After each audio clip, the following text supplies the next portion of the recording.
Lucas 4. Nós vamos passar aqui na tela os textos, mas é importante que você abra, que você marque na sua Bíblia, que você saiba manusear a sua Bíblia de papel também. Lucas 4 e Isaías 61. Vamos ler primeiro Lucas 4, porque esse é um episódio onde Jesus vai ler o texto que está em Isaías 61. E essa é uma palavra que tem falado muito ao meu coração. Eu não tenho necessariamente um esboço, assim, começado do início até o fim aqui, mas eu tenho algumas notas de um termo que tem no texto de Isaías. Eu quero compartilhar o meu coração, aquilo que Deus tem falado ao meu coração com vocês, através de uma expressão específica. Mas vamos ler o contexto primeiro. Beto, querido, por gentileza, já só um pouquinho mais de retorno aqui para mim, para não forçar a voz, por gentileza. Vamos ler primeiro Lucas 4, versículo 14 em diante. Daqui a pouco a gente para aqui. Vamos lá. Diz assim a palavra do Senhor. Então Jesus, no poder do Espírito, regressou para a Galileia, e a sua fama correu por toda a circunvizinhança. E ensinava nas sinagogas, sendo glorificado por todos. E indo para Nazaré, onde fora criado, entrou num sábado na sinagoga, segundo o seu costume, e levantou-se para ler. Então lhe deram um livro do profeta Isaías, e abrindo o livro, achou o lugar onde estava escrito. Dá uma pausa aqui no 17, deixa eu te explicar um pouco esse contexto. Olha que interessante. Jesus estava andando ali nas regiões, nas cidades daquela região, da circunvizinhança. Jesus nasce em Belém, cresce uma parte no Egito, depois ele volta para Israel, e ele cresce mesmo em Nazaré, cidade, por isso ele é chamado de Jesus de Nazaré. E o texto mostra que Jesus está nas cidades circunvizinhas, pregando, realizando milagres, tocando terror. O ministério de Jesus está bombando nas regiões circunvizinhas. Mas você vai perceber que Jesus não opera milagres em Nazaré. Interessante. Que Jesus, o Filho de Deus, ele passa 30 anos vivendo numa cidadezinha e ninguém percebeu. Eu fui pesquisar a título de informação, e naquela época, Nazaré era um vilarejo tão... vilarejo, né? Aleluia, tá certo, né? Glória a Deus, confirmou aí, né, querido? Um vilarejo de cerca de 50 famílias. Isso aí tem mais gente no meu condomínio do que tinha em Nazaré. Então era uma cidadezinha realmente bem pequena. E cidade pequena, não sei quem cresceu no interior, eu cresci no interior, todo mundo se conhece. Então todo mundo ali cresceu sabendo, entre aspas, né, a escola que Jesus ia, a escolinha que Jesus jogava futebol, com quem Jesus jogava gude. Estou trazendo para os dias de hoje. Então todo mundo conhecia Jesus, mas Jesus não opera milagres em Nazaré. Isso fala profundamente ao meu coração, porque muitas vezes a gente deixa de perceber Deus na rotina. A gente deixa de perceber Deus na simplicidade do dia a dia. Olha, é muito marcante quando um pregador olha para a gente e fala assim, ó, Deus tem uma palavra para você assim, assim, assim, assim. O coração chega, acelera. Você não esquece mais aquele dia. Fica muito marcado na sua alma. Mas a verdadeira intimidade acontece quando nós percebemos Deus nos detalhes. Eu lembro de estar num retiro certa vez, lá em Campo Formoso, né? Me chamaram para pregar num retiro lá. Aí acampamento e tal. Aí no final eu preguei numa noite. E aí os irmãos ficavam começando ali no final, né? Fizeram, vamos fazer um churrasco aqui, vamos comer aí aquela coisa. Retiro, coisa muito boa.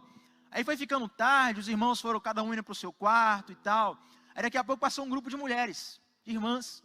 Aí uma das irmãs olhou para um cara que estava na roda, né? Aí a irmã só olhou e fez assim, ó.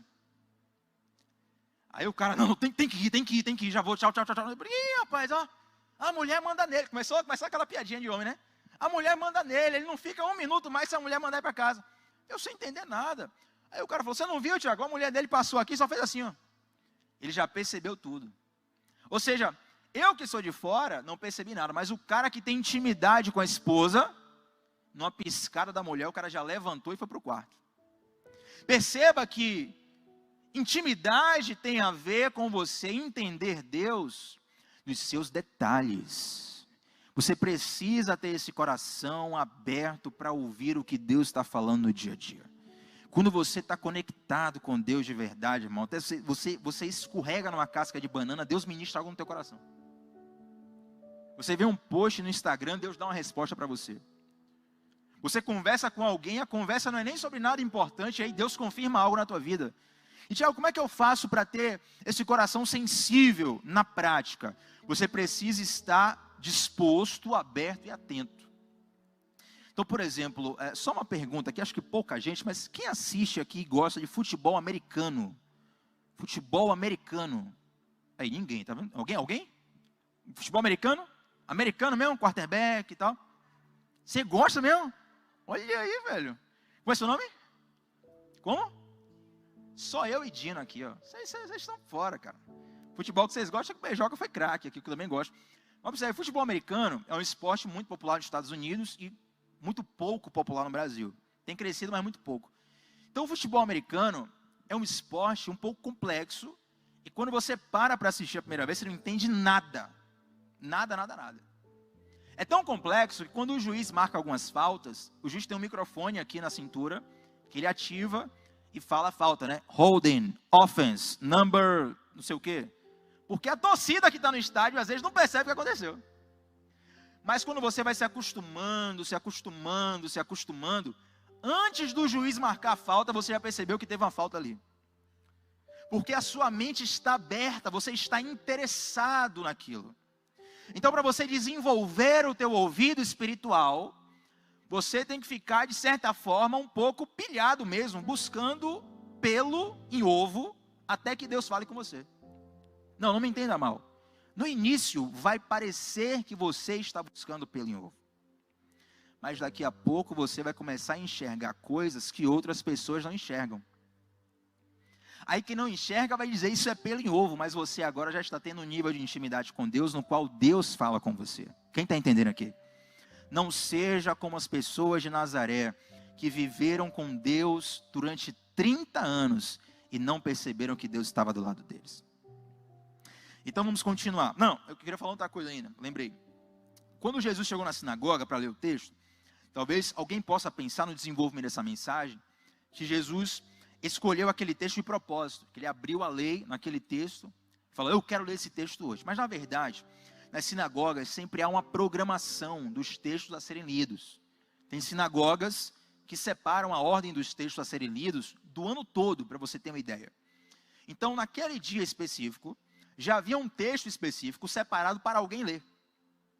E calhou de Jesus ler aquele texto, que é o texto que está registrado em Isaías 61. Então observe, culto normal, cidade pequena, provavelmente uma sinagoga com poucas pessoas, Jesus tem a oportunidade de ler, e o texto já está aberto, ele só vai recitar a lei. Então vamos lá, versículo 17. Então lhe deram o livro do profeta Isaías, e abrindo o livro achou o lugar onde estava escrito, o Espírito do Senhor está sobre mim, pelo que me ungiu para evangelizar os pobres, enviou-me para proclamar libertação aos cativos e restauração da vista aos cegos, para pôr em liberdade os oprimidos e apregoar o ano aceitável do Senhor. Esse texto é considerado um texto messiânico, é uma expressão de quem seria o Messias. Aí observe, versículo 20, tendo fechado o livro, devolveu ao assistente e sentou-se, e todos na sinagoga estavam olhando para ele. Então passou Jesus a dizer-lhe, hoje se cumpriu a escritura que acabais de ouvir. O cara tem oportunidade, que na igreja a gente tem pouco essa dinâmica. Eu conheci na igreja que 30 minutos do culto era de oportunidade. Não sei se você pegou essa faixa, Mari. Oportunidade de estar com o irmão fulano de tal. O irmão fulano de tal ia lá, cantava, desafinava, pregava, não falava nada com nada, mas desenvolvia, glória a Deus, né? Já cresceu também assim na igreja, assim? É um negócio terrível. E quando você não se apresenta, o irmão já fala assim, fulano de tal, vem aqui, Jesus vai te usar.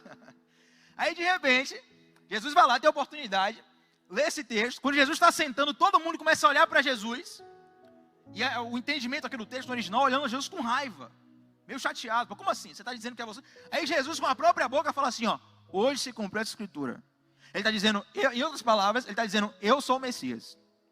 Então eu não vou ler o texto todo para a gente remir o tempo. Mas se você tiver interesse nessa história, leia os versículos seguintes. Irmão, teve um motim, uma rebelião tão grande, que as pessoas que estavam ali, pegaram Jesus, levaram num penhasco, para poder jogar Jesus lá de cima, para matar Jesus. Olha que loucura. Os caras que cresceram com Jesus levaram ele num penhasco para matar ele, porque não aceitavam que ele fosse o Messias. Existe um risco muito grande de você estar próximo do Messias, próximo da palavra, próximo do poder de Deus, e não entender que Deus é Deus, e não ter experiência com Deus, e não aceitar o trabalhar de Deus na sua vida. Isso é um risco muito grande. Então Jesus lê esse texto, e esse texto é exatamente em Isaías 61, eu quero ler com vocês, porque a sequência dele traz uma expressão que tem falado muito ao meu coração nos últimos dias. Então abra na sua Bíblia, por favor, Isaías 61, do versículo 1 até o 3, olha o que diz. O Espírito do Senhor Deus está sobre mim, é o texto que Jesus leu, porque o Senhor me ungiu para pregar boas novas aos quebrantados, enviou-me a curar os quebrantados de coração, a proclamar libertação aos cativos, e a pôr em liberdade os algemados, a pregoar o ano aceitável do Senhor e o dia da vingança do nosso Deus, a consolar todos os que choram, versículo 3, e a pôr sobre os que em Sião estão de luto, uma coroa em vez de cinzas, óleo de alegria em vez de pranto, vestes de louvor em vez de espírito angustiado, a fim de que se chamem carvalhos de justiça, plantados pelo Senhor para a sua glória. Olha o que diz aqui, ó. Eu li aqui carvalho de justiça, olha o que diz nessa versão, a fim de que se chamem árvores de justiça. Essa dubiedade me chamou a atenção. Como é que está na sua Bíblia? Quem tem árvores aí na Bíblia? Quem tem árvores aí? Levanta a mão. Ali tem árvores. Quem tem árvores também? Quem tem carvalho? Carvalho aqui. Alguém tem arvoredo? Arvoredo? Tem expressão que diz assim, ó, árvores como carvalhos. Tem alguém com essa versão aqui? Eu estava lendo esse texto, e essa dubiedade me chamou a atenção, eu fui procurar de um rabino. Rabino, como é que está no original? E ele falou, olha, a expressão que tem no original, ela é utilizada tanto para árvore, como para carvalho. Então não tem como saber o que é que ele queria dizer realmente. Porque a mesma palavra é usada tanto para um quanto para outro. Então eu fico com especificidade. Eu fico com carvalho e justiça. Inclusive é o que a maioria das traduções vão utilizar. E eu comecei, por curiosidade, eu fui estudar a dubiedade do termo. E comecei a estudar por que o profeta fala que Deus nos faria como carvalho de justiça.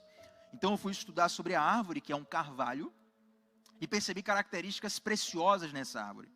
E eu acredito que da mesma forma que Deus falou ao meu coração, Deus também falará ao seu.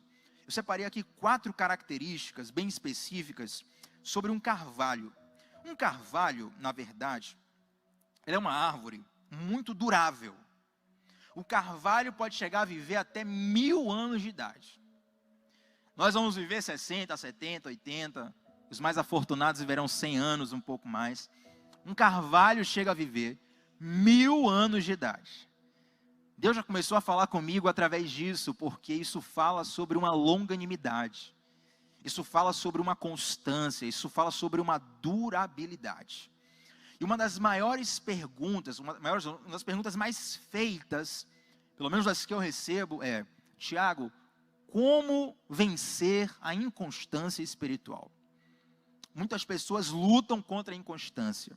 E eu acredito que nós precisamos ser como carvalhos.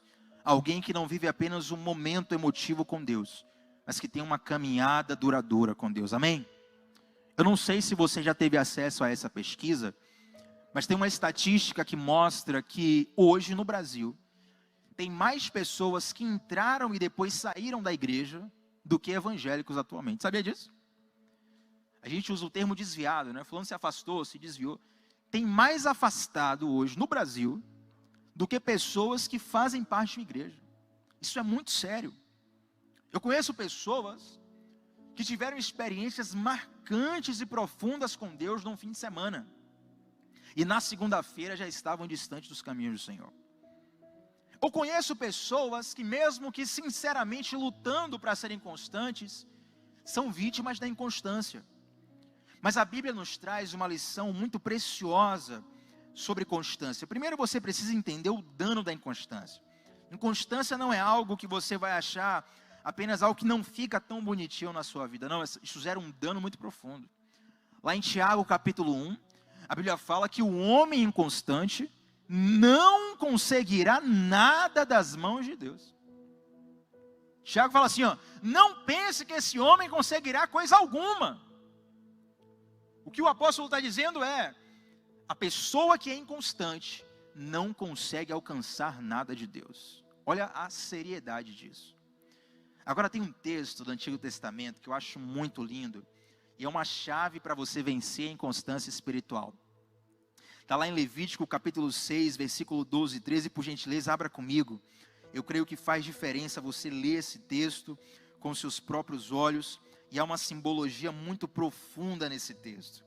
Eu lembro da primeira vez que eu ouvi alguém pregando sobre esse texto, foi o pastor Cirilo, e ele dava risada assim, brincava. Eu marquei esse texto na minha Bíblia. E olha o que diz, versículo 12, Levítico 6, 12. O fogo, pois, sempre arderá sobre o altar. Isso não é uma constatação, não é uma revelação, isso é uma ordem de Deus. Deus está ordenando que o fogo sempre arda sobre o altar, e não se apagará. Mas o sacerdote acenderá lenha nele a cada manhã. Quantos querem queimar com o fogo do Senhor aqui? Mas quem coloca a lenha no fogo é você. O fogo vem do céu, mas quem alimenta o fogo com a lenha é você. Percebe?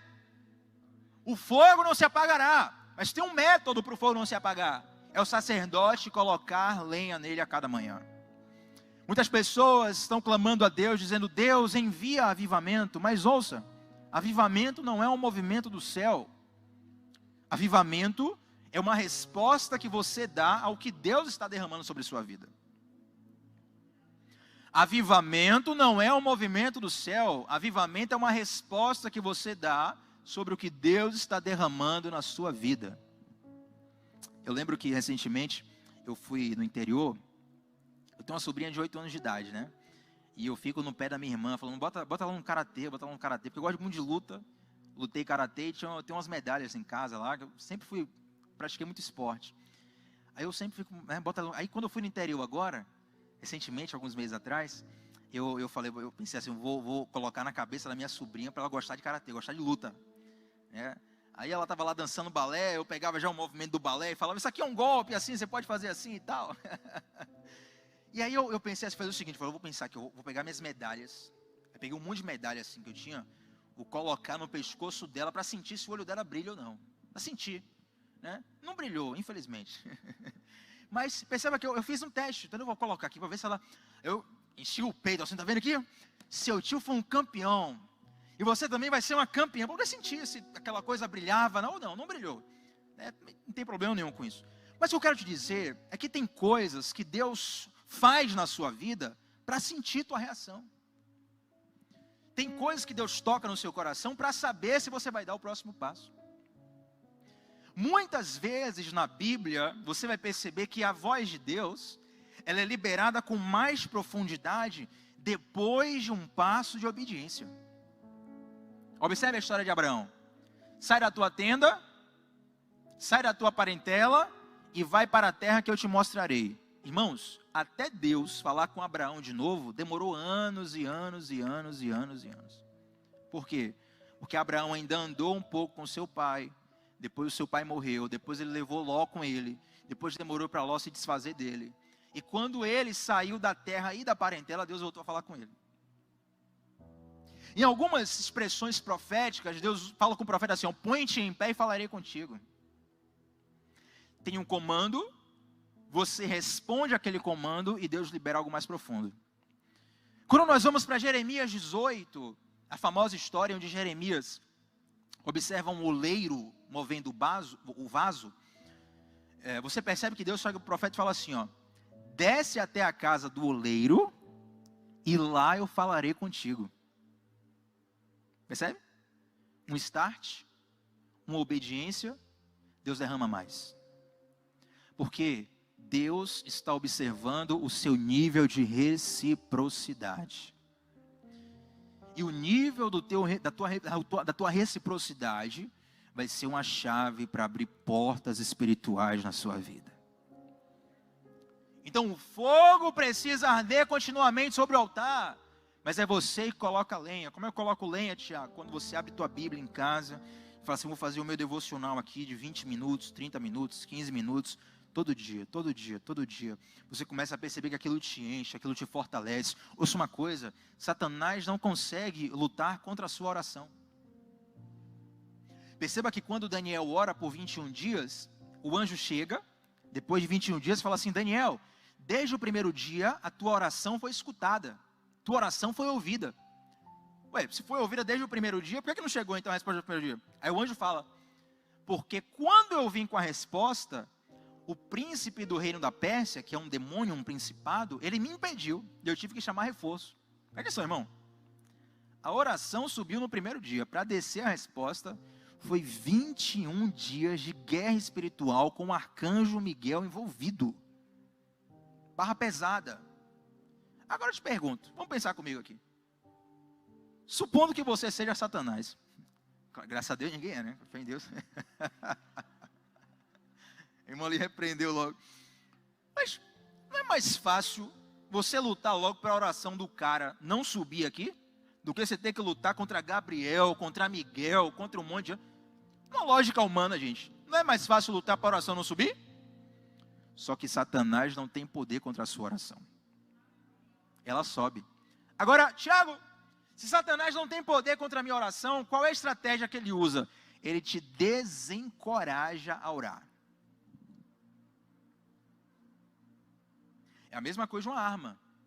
Você não vai parar a bala depois que o cara disparou. Você vai impedir o cara de disparar a arma. Quem está entendendo? Então, toda vez que você sentir aquele cansaço, aquela preguiça, aquela procrastinação na tua vida de oração, saiba que está acontecendo uma grande guerra espiritual que pode te trazer grandes vitórias ou grandes derrotas. Depende da tua reciprocidade para com Deus. E a tua caminhada, assim como um carvalho, ela precisa ser duradoura. Você não pode parar no meio do caminho. O final de uma história conta mais sobre um personagem do que o início dela. Como será o final da sua história?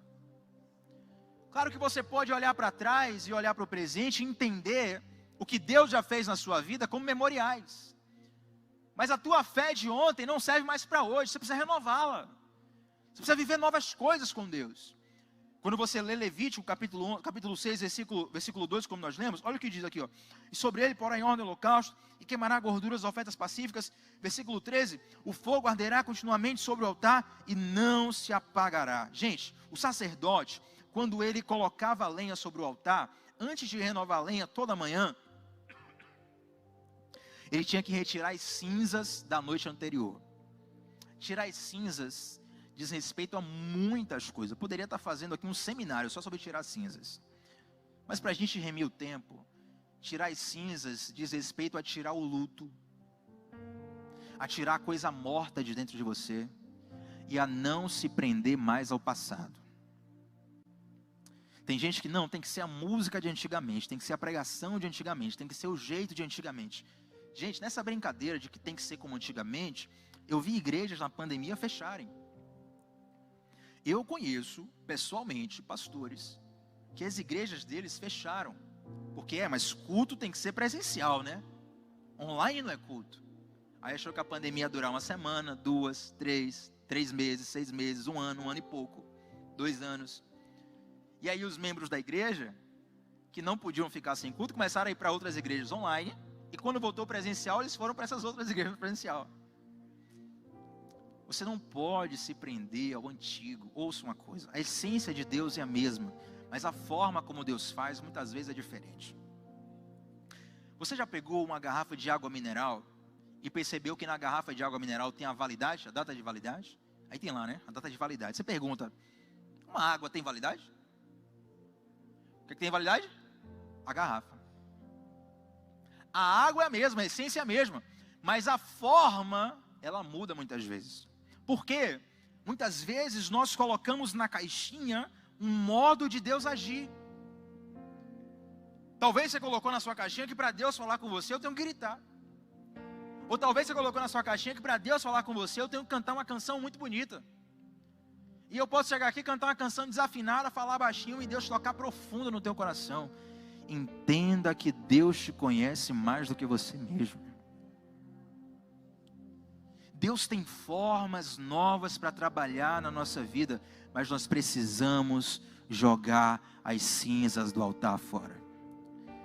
Mas tirar as cinzas também diz respeito a você jogar fora o peso do teu passado. Ouça, muitas pessoas, não são poucas, muitas pessoas estão carregando um peso de culpa do passado, e elas fazem o seguinte cálculo: não tem mais nada que eu possa fazer para ser abençoado, para ser usado por Deus, para ser salvo por Deus, porque eu pequei demais. Querido, se alguém está em Cristo, é nova criatura, as coisas velhas se passaram e eis que tudo se fez novo. Sempre tem algo novo preparado para você. A questão é se você vai entrar no novo de Deus. Porque a sua história não acaba aqui. Porque um carvalho, da mesma forma que ele tem durabilidade, Deus quer fazer histórias longas, histórias duradouras, histórias perenes na sua vida. Eu profetizo que na sua vida e na sua família, a tua história com Deus não vai acabar aqui, vai por toda a eternidade em nome de Jesus. A segunda característica do carvalho que me chamou muita atenção é o fato do carvalho ser um tipo de madeira que é fácil de trabalhar. Os marceneiros, carpinteiros, serralheiros, nem sei qual a pessoa que trabalha com isso mesmo, os madeireiros, eles gostam do carvalho porque além de ser uma madeira muito nobre, é uma madeira fácil de moldar, fácil de trabalhar. Isso diz respeito à nossa maleabilidade para com a vontade de Deus. Tem pessoas que são mais fáceis de trabalhar, tem pessoas que são mais difíceis. Ouça uma coisa, o maior inimigo do trabalhar de Deus na sua vida não é Satanás, somos nós. O maior inimigo de Tiago se chama Tiago. O maior inimigo de Beijoca se chama Beijoca. O maior inimigo de Salomão se chama Salomão. O maior inimigo de qualquer pessoa aqui, o seu maior inimigo é você mesmo. E o fato de um carvalho ser fácil de trabalhar, por que Deus falou assim, eu vou te fazer um carvalho de justiça? Porque, queridos, o servo e a serva do Senhor, eles aceitam trabalhar de Deus. Observe que quando o apóstolo Paulo, ele está ainda perseguindo cristãos, ele está com uma carta para matar cristãos, ele cai, ele tem um encontro com Jesus, ele cai, ele fica cego alguns dias, e a frase que Jesus fala para ele é, dura coisa é recalcitrar contra o arguilhão. Deixa eu traduzir para você, não precisa nem gravar o que eu falei aqui, nem sei se eu falei direito, deixa eu traduzir para você, dura coisa dá murro em ponta de faca. Jesus está dizendo, até quando você vai resistir ao que eu quero fazer na sua vida? E todos nós, vou ser sincero a você, todos nós, temos algo em que Deus já quer trabalhar há muito tempo e estamos resistindo. Todos. Tiago, você também? Com certeza. E o que é que atrapalha, Tiago? Porque a gente quer prevalecer a nossa vontade. Ó, queridos, diversas coisas da minha vida. Eu falo isso agora, eu lembro aqui, ó, diversos fases. Eu podia passar a noite inteira falando isso aqui. Diversos momentos da minha vida em que Deus falou comigo, eu sabia que era Deus, mas eu pensava, não, eu vou dar um jeito, eu vou dar um jeito, eu vou dar um jeito, eu vou dar um jeito. Depois quebrei a cara, por que eu não ouvi a voz de Deus?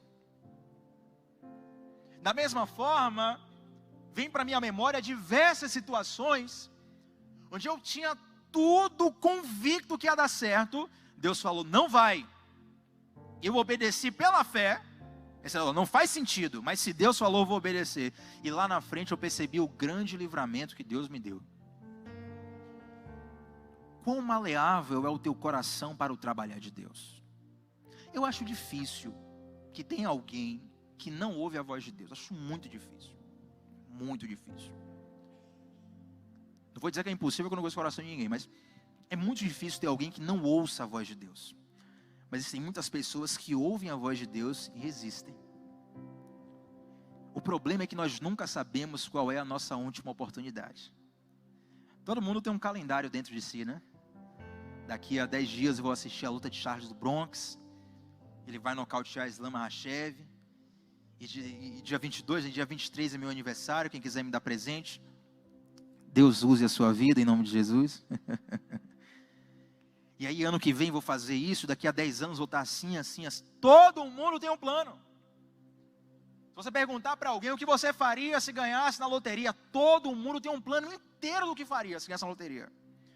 Mas nós nunca sabemos como funciona o calendário de Deus. Aquilo que muitas vezes você acha que é só um momento de Deus falando com você, pode ser a sua última oportunidade para entrar pela porta que Deus tem na sua vida. Você precisa ser fácil de trabalhar. Coloca a mão no seu coração e faça assim, ó, Deus, me faz maleável como um carvalho. Glória a Deus. A terceira característica é que o carvalho, ele tem na sua casca alguns fins medicinais. E se você tem Deus no seu coração, você precisa ser uma pessoa que traz cura ao seu redor. Toda pessoa que tem Deus na sua vida, ele traz cura. Eu recebi uma pergunta esses dias no Instagram. A pessoa perguntou, não vou reproduzir exatamente, mas foi algo no sentido assim, ó, acho que alguém, a pessoa viu alguma resposta sobre guerra espiritual, sobre questões espirituais. A pessoa perguntou em cima dessa resposta, falou assim: tem pessoas que são carregadas a ponto de nos oprimir? Aí eu coloquei uma enquete lá. Quem aqui conhece alguém, não precisa responder não, tá? Pelo amor de Deus. Mas quem aqui conhece alguém que só de você chegar perto da pessoa já fica mal? Como também tem pessoas que só da pessoa chegar você já melhora. É um negócio incrível. Cada pessoa tem uma energia. Isso aqui não é pregação de nova era não, irmão. É muito espiritual mesmo. A pessoa que é carregada, pesada. Né? Todo mundo tem alguém assim na família. Se você não tem ninguém assim na família, talvez você seja essa pessoa. Mas todo mundo tem alguém que traz um peso no ambiente, ou que traz uma leveza no ambiente. Você precisa discernir se você é alguém que está trazendo cura, ou se é alguém que está trazendo doença. E se o Espírito do Senhor está sobre você, e Ele te fez um carvalho de justiça, você tem cura na sua vida, querido. Tem uma canção do Rodolfo Abrantes, que ele canta no refrão assim: que das minhas feridas saia poder para curar, que cada hora perdida me lembre que não é para eu parar. É interessante, fico pensando nisso aqui, né? Das minhas feridas saia poder para curar. Aí eu penso, né? Porque pelas feridas de Jesus nós somos sarados. Está até escrito no próprio Isaías. Mas é interessante, como muitas vezes, o que outrora foi ferida na nossa vida, um dia vai ser bálsamo de cura para alguém. Aí você foi alguém que foi abusado, abusada. Aí você passou por tudo aquilo na sua vida. Não estou dizendo que Deus permitiu isso para tal coisa. Mas Deus é especialista em fazer do limão a limonada. Quantos creem? Aí você foi abusado na infância, na adolescência. Foi lá, comeu o pão que o diabo amassou. Aí aconteceu algo na sua vida, Deus te curou, Deus te restaurou. Aí agora, sem você perceber, diversas pessoas que estão sofrendo abuso estão chegando até você. Aí você não percebe a jesuicidência que está acontecendo. O que é que está acontecendo ali? É você que já viveu aquela dor, agora vai ser bálsamo de cura para alguém. A palavra de Deus diz lá em Hebreus, que o nosso sumo sacerdote passou por tudo que nós passamos. Por isso nós podemos confiar nele. É a Bíblia dizendo, Jesus sabe o que é ser traído, então se você foi traído, ore a Jesus. Jesus sabe o que é passar necessidade, então se você está passando necessidade, ore a Jesus. Jesus sabe o que é estar debaixo de uma missão impossível, então se você está debaixo de uma missão impossível, ore a Jesus, porque Jesus tem empatia por já ter passado por qualquer coisa que um ser humano possa passar.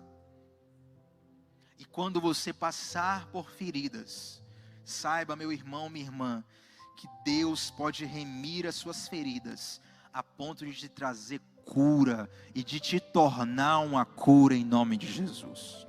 Eu lembro de algumas semanas atrás, o Bejoca estava contando o testemunho dele aqui, ele contando um pouco da história dele, falando, olha, eu era tão viciado em álcool, que o médico chegou para mim e falou assim, Bejoca, você vai ficar, se você não parar de beber por 15 dias, você vai morrer. Aí Bejoca falou, doutor, se eu ficar sem beber 15 dias, aí que eu morro. Olha o nível. E aí Deus libertou ele, tratou ele, a história dele, inclusive está no nosso canal, Testemunho de Bejoca. E aí ele falando como muitas vezes, Deus colocou ele em situações onde ele pôde ser pai na vida de jovens. Remindo uma história, porque quando ele não conhecia Jesus, ele não foi um pai como ele deveria. Aí pastor Diogo, até no final da pregação, né Bejoca? Até chamou a atenção isso, né? Eu fiquei achando interessante, o pastor Diogo falou, ele começou a falar de diversas experiências dele no mundo do futebol, como ele até hoje é considerado um pai para muitos jovens e homens formados. Alguém que teve a sua história remida por Deus e agora está sendo instrumento de cura. Ouça uma coisa, guarde isso no seu coração, meu irmão, minha irmã. Você pode esquecer tudo que eu falei aqui, em nome de Jesus não. Mas mesmo que você esqueça tudo, guarde no seu coração. Deus pode usar as suas feridas como bálsamo de cura na vida de alguém. Tem que contar a história de testemunho de Salomão aqui na igreja, viu? Testemunho de Salomão muito forte. Aí se ouve a história dele. Irmão, levanta a mão, Salomão, levanta a mão, galera. A gente tem que ter o testemunho de Salomão aqui na igreja. Foi a live mais emocionante que teve no Instagram dos jovens que eu já vi na vida. Aí Salomão contando a história, eu era assim, eu vivia assim, fazia isso, aquilo, acolá, e tá. E de repente o cara se torna uma referência profissional e de vida com Deus mesmo, para tantas pessoas. Por quê? Porque Deus quer te fazer um carvalho de justiça, que tem fins medicinais na sua história. Meu irmão, no dia que você não achar nenhuma pregação no YouTube para assistir, você liga para Salomão, fala com ele no Instagram, fala assim: Salomão, me conta a sua história, você vai ser profundamente abençoado. E para nós encerrarmos aqui, eu quero falar de uma quarta característica. Inclusive, se o Ministério de Louvor quiser subir aqui já, pode ficar à vontade. E a última característica que eu quero chamar a atenção de vocês, que Deus falou muito no meu coração, é que o carvalho, ele é uma árvore preciosa para geólogos em especial. Porque o carvalho é uma árvore muito resistente e guarda nas suas raízes, no seu tronco, marcas de tudo o que aconteceu naquele lugar. Então, normalmente os geólogos, quando vão investigar a história daquele solo, eles procuram um carvalho. Porque pelo formato das raízes do tronco, ele vai poder saber quando teve uma tempestade, quando teve um terremoto, tudo o que aconteceu ali. Por quê? Porque quando tem uma tempestade muito forte, quando tem um terremoto na região, as árvores são levadas pelo vento, são destruídas, são arrancadas, mas o carvalho permanece inabalável. E mais, a cada tempestade que o carvalho passa, as raízes dele permanecem ainda mais fortes. Meu irmão, minha irmã, quando Deus nos envia uma prova, não é para nos reprovar, é para nos aprovar. Você já percebeu que quando nós estamos fazendo uma prova, o professor fica em silêncio? É parecido quando nós estamos vivendo uma situação muito difícil e nós olhamos para Deus, clamamos a Deus, parece que Deus não está nos vendo, porque Deus não fala nada. Aí vem a importância de você já ter a palavra no seu coração, porque quando você faz a prova, o professor fica em silêncio, mas ele está torcendo para você ser aprovado. Então, quando as tempestades da vida vierem, elas não estão ali para te destruir, elas estão ali para te promover. Em João capítulo 15, o próprio Jesus fala: eu sou a videira, o meu pai é o agricultor e vocês são os ramos. Aí ele divide os ramos em duas categorias. Os ramos que estão em mim dão frutos, Deus poda. Interessante, né? Você pensa, estou em Jesus, estou frutificando, Deus vai me promover, a coisa vai ficar mais fácil. Não. Quando você está frutificando em Deus, Deus começa a te podar. E muitas vezes a gente não entende a poda de Deus e começa a murmurar. É basicamente aquilo que a gente passa com Deus, dizendo assim: ó, Deus, eu estou fazendo tudo certo e parece que tudo começou a dar errado. Mas quando Deus te poda, é para que você possa frutificar ainda mais.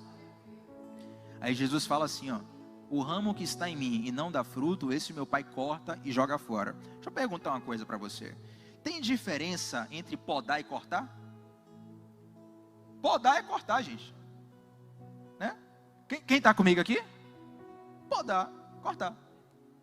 Contratei um jardineiro lá para o condomínio de casa. Falei assim: poda essa árvore. Quando eu passei, ele estava cortando. Só que o corte para jogar fora, o descarte é uma coisa. A poda não te desconecta de Deus. Significa que quando você está passando pela poda, é a tempestade, a dificuldade que vem sobre a sua vida, mas você permanece conectado com Jesus. O mesmo Jesus que disse: eu estarei com vocês todos os dias das vossas vidas. No mundo tereis aflições, mas tenha bom ânimo, eu estou com você. Ele dá duas garantias: você vai passar por dias ruins, mas eu vou estar com você. Observe, uma viagem boa não necessariamente diz respeito ao destino, diz respeito à companhia. Ô irmão, tragédia é você programar uma viagem, pagar uma viagem, projetar uma viagem, e você tem uma companhia horrorosa perto de você. Uma pessoa que só reclama, só atrasa. Você preparou a jornada do dia todo, a pessoa não quer acordar cedo, não quer sair. Pagou a viagem para ficar dormindo no hotel o dia todo. Virou tragédia a viagem, a companhia. Compensação, quando você está com a companhia certa. Quando a gente ama alguém, a gente fala o que com a pessoa? Eu vou contigo para onde você for. Por quê? Porque o que traz a beleza da jornada é quem está conosco. Muitas vezes a gente olha para o caminho difícil e fala, por aqui eu não vou não. Mas eu te digo, pode ir pelo caminho difícil, pode ir pelo caminho estreito, porque a melhor companhia está com você. Da mesma forma que um carvalho de justiça, ele se fortalece diante de uma tempestade, ele se fortalece diante de um tremor, de um terremoto. Deus quer nos fazer carvalhos de justiça, e nós vamos sair mais fortes de cada tempestade. Quantos creem nisso? Se coloque de pé nesse lugar. Feche seus olhos, comece a orar enquanto o Ministério de Louvor vai estar entoando essa canção. Esse é o seu momento com Deus. Esse é o seu momento com Deus.